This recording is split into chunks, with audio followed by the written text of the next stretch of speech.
প্রিয় দর্শক, আমরা আজকে প্রথম পর্ব কোরআন শিক্ষার আসর এসে কোরআন শিখি। আলহামদুলিল্লাহ, আজকে প্রথম পর্ব আপনাদেরকে শুরু করছি। প্রথমেই আল্লাহ তাআলা দরবারে শুকরিয়া আলহামদুলিল্লাহ। প্রিয় দর্শক, কোরআনুল কারীম আপনাদেরকে হাতে কলমে ইনশাআল্লাহ অল্প সময় আপনাদেরকে শেখাবো। এর জন্য আপনাদেরকে কলম ও খাতা নিয়ে বসতে হবে, যাতে দ্রুত আমরা কোরআন শিখতে পারি। হরফগুলির পরিচয় আপনাদেরকে দেখাবো, কিভাবে আমরা কোরআনুল কারীমের অক্ষরগুলো খুব দ্রুত চিনতে পারি। প্রিয় দর্শক, আপনারা অবশ্যই খাতা এবং কলম নিয়েছেন। আমি এখন ব্ল্যাকবোর্ডের দিকে আপনাদেরকে দেখাবো। আপনারা দেখে নেন কীভাবে আরবি অক্ষরগুলো লিখতে হয়। প্রথমেই আমরা কলমে আপনাকে আলিফ লেখা দিচ্ছি। যে আলিফটা আপনি দেখছেন, এটা হলো আরবি অক্ষর। যে আলিফটা, এই আলিফটা দেখলেন, আলিফটা সাধারণত আমরা কলমের মতো দেখতে পাই। তো আলিফটার পাশাপাশি আসে হলো বা। বা অক্ষরটি আপনারা একটু দেখেন। বাটা যখন আপনি লিখবেন, আস্তে আস্তে এভাবে রেখা টেনে নেবেন, নিচে একটি ফোঁটা দিবেন, তাহলে বা হয়ে গেল। পরবর্তী বার পাশেই যে অক্ষরটা, সেটা আমি প্রথমে একটা রেখা টেনে নেই। আপনারা অবশ্যই খাতা নিয়েছেন, কলম নিয়েছেন। দেখুন উপরে দুইটি ফোঁটা দিচ্ছি। এখন আলিফ, এই অক্ষরটি শুদ্ধ করে আপনাকে তালাওয়াত করতে হবে, উচ্চারণ করতে হবে। যেমন আলিফ, বা যখন আপনি উচ্চারণ করবেন, দুটি ঠোঁট আপনি খুললেই বা উচ্চারণ সহজে চলে আসবে। প্রিয় দর্শক, বা যখন আপনি উচ্চারণ করবেন, একটু লম্বা করে টেনে বা উচ্চারণ করবেন। যখন তা উচ্চারণ করবেন, তাটাও খুব নরমভাবে তা চলে আসবে। এখানে আপনাকে কঠিন কোনো জোর করে আওয়াজ বের করতে হবে না। লম্বা করে তা বলুন, তাহলে তা আমরা উচ্চারণ করি, তা। পরবর্তী অক্ষরটি হচ্ছে সা। যে অক্ষরটি আমি আপনাকে দেখাচ্ছি, এটি হলো সা। এর উপরে তিনটি ফোঁটা দেওয়া হলো। আপনারা অবশ্যই খাতা এবং কলম নিয়ে বসেছেন। এ সময়ের মধ্যে আপনারা লিখে ফেলেছেন আলিফ, বা, তা, সা। প্রিয় দর্শক, নুক্তার পরিবর্তনের মাধ্যমে আরবি হরফের পরিচয়গুলি সহজেই পাওয়া যায়। আরবি হরফ চেনার জন্য মাথা এবং নুক্তা খেয়াল করতে হয়। আরবি হরফের পরিচয়গুলো সহজে পাওয়ার জন্য হরফটির মাথা এবং নুক্তা কোথায় আছে, উপরে না নিচে, কয়টি নুক্তা আছে, এগুলো আপনাকে মেহেরবানি করে মনে রাখতে হবে। তবেই আপনি সহজে কোরআন শিখতে পারবেন। এখানে বার পাশে আমরা তা লিখেছি, তারপরে সা লিখেছি। এখানে বার নিচে একটি ফোঁটা আছে।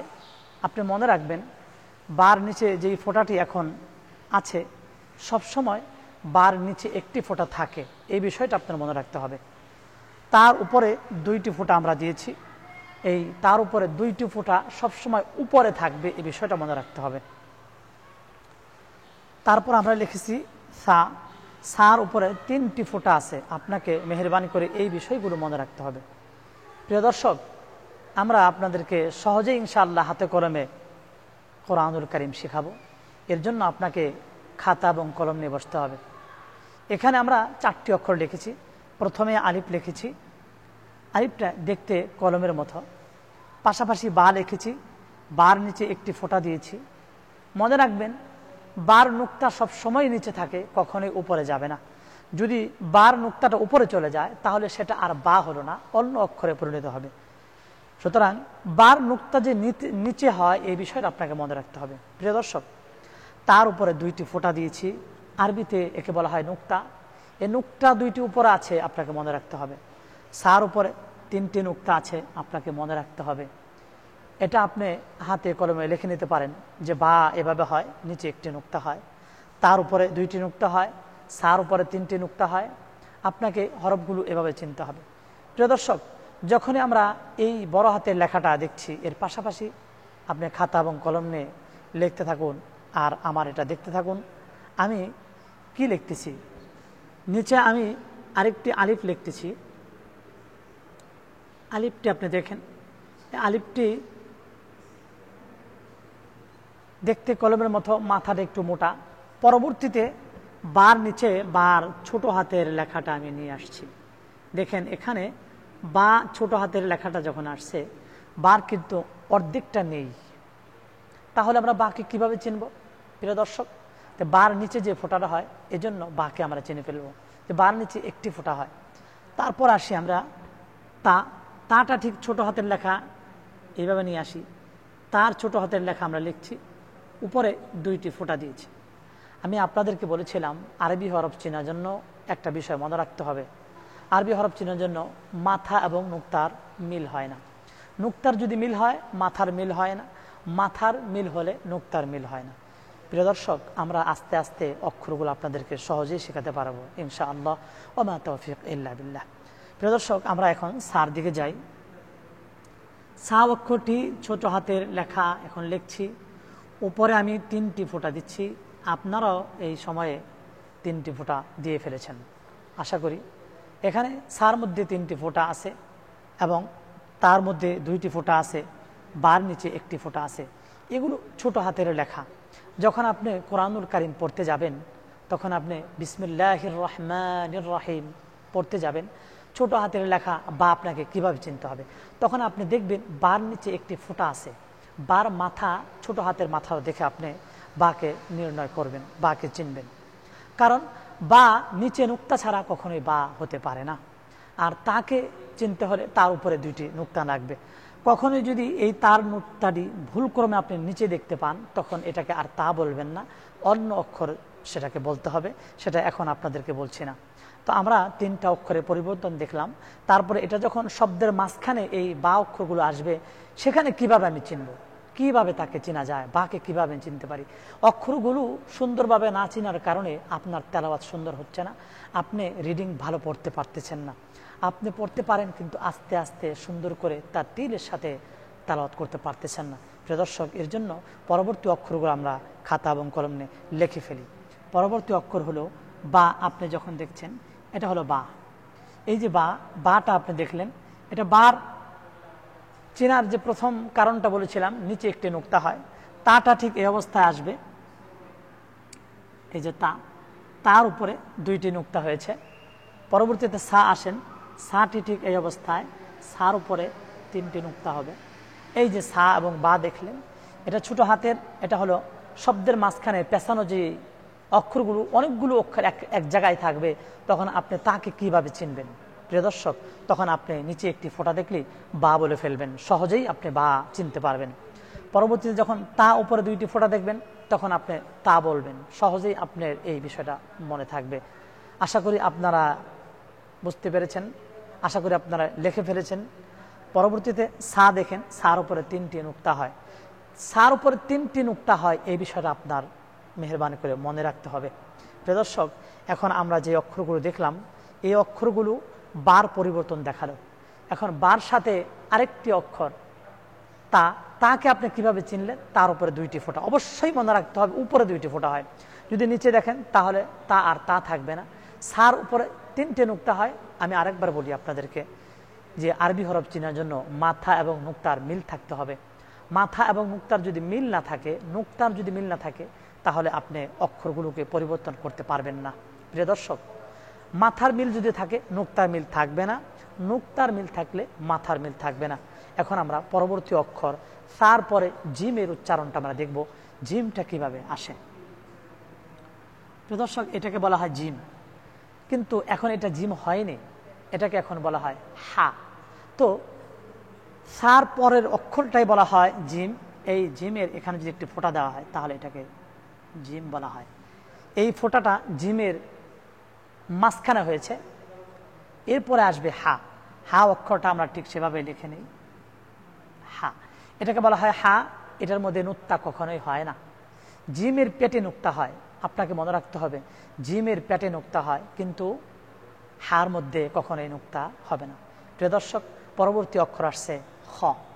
খ অক্ষরটি আপনি দেখুন, এই খ হরফটি আপনি দেখুন, এই খ হরফ আর হা হরফের মধ্যে কোনো পার্থক্য নেই, কিন্তু পার্থক্য আপনাদেরকে এখনই দেখাচ্ছি।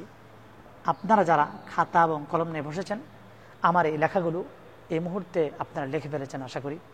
তো দেখেন, জিম মাঝখানে একটি নুক্তা আছে, হার মধ্যে কোনো নুক্তা নেই, খর উপরে একটি নুক্তা আছে, অথচ এই হা এবং খ এই তিনটি অক্ষর নুক্তা ছাড়া দেখতে একই রকম দেখা যায়।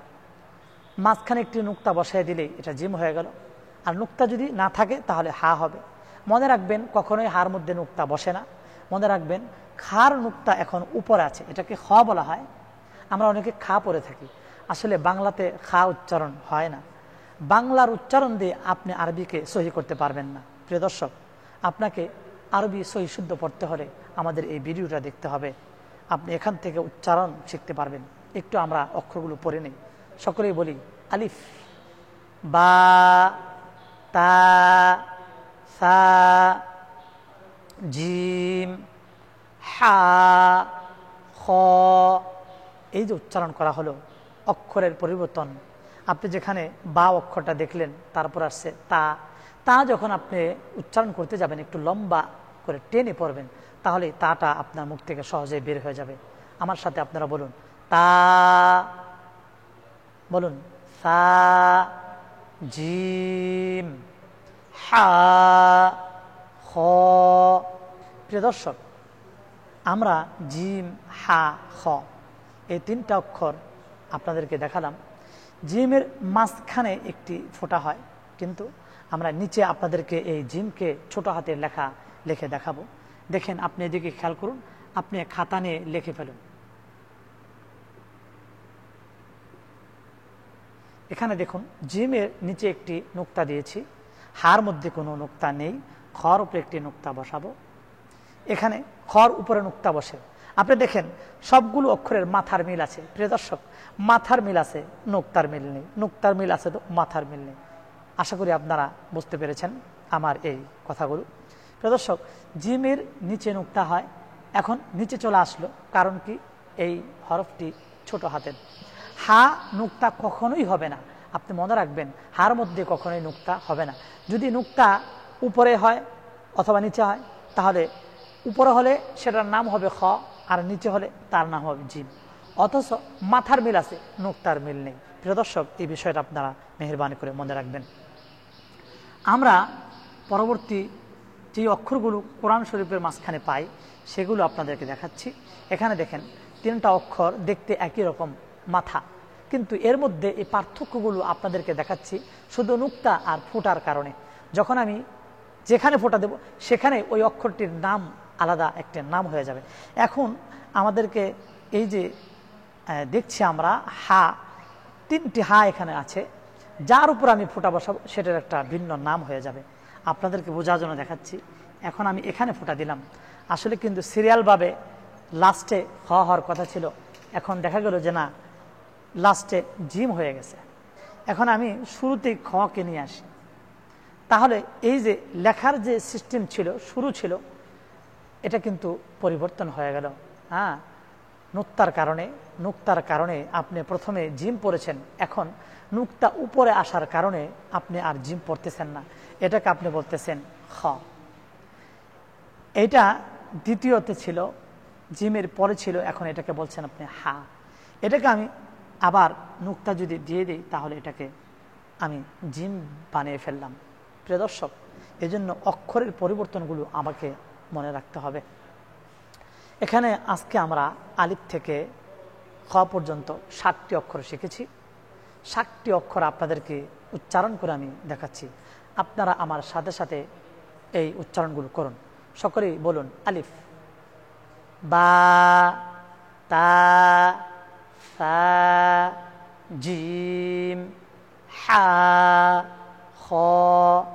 এই যে আপনার আলিফ, বা, তা, সা। সা বলতে গেলে জিহ্বার আগাটা একটু বের করে আপনাকে সা উচ্চারণ করতে হবে। জিম যখন উচ্চারণ করবেন, তখন আপনাকে জিম একটু জিহ্বা উপরের দাঁতের, সামনের দাঁতের গোড়ার সাথে লাগিয়ে আপনাকে জিম উচ্চারণ করতে হবে। হা, যখন হা উচ্চারণ করবেন, কণ্ঠনালীকে একটু চাপা দিয়ে হা উচ্চারণ করতে হবে। হ, যখন আপনি উচ্চারণ করবেন, কণ্ঠনালীর শেষ ভাগ থেকে আপনাকে খ উচ্চারণ করতে হবে। প্রিয় দর্শক, আশা করি আপনারা বুঝতে পেরেছেন আরবি হরফের পরিবর্তন কিভাবে অক্ষরগুলো চেনা যায়, কিভাবে লেখা যায়। লেখা এবং পড়ার মাধ্যমে আপনাকে এই ভিডিও দেখে কোরআন শরীফ আপনার শিখতে হবে। ইনশাআল্লাহ আমরা আগামী পর্বে অন্য অক্ষরগুলো নিয়ে আপনাদের সামনে হাজির হব। আশা করি আপনারা সকলেই বুঝতে পেরেছেন। এই অক্ষরগুলো মনে রাখবেন, লিখে রাখবেন, পরবর্তী অনুষ্ঠানে আপনাদেরকে অন্য অক্ষরগুলি শেখাবো। ওমা তাওফিক ইল্লা বিল্লাহ। আসসালামু আলাইকুম ওয়া রাহমাতুল্লাহি ওয়া বারাকাতুহু।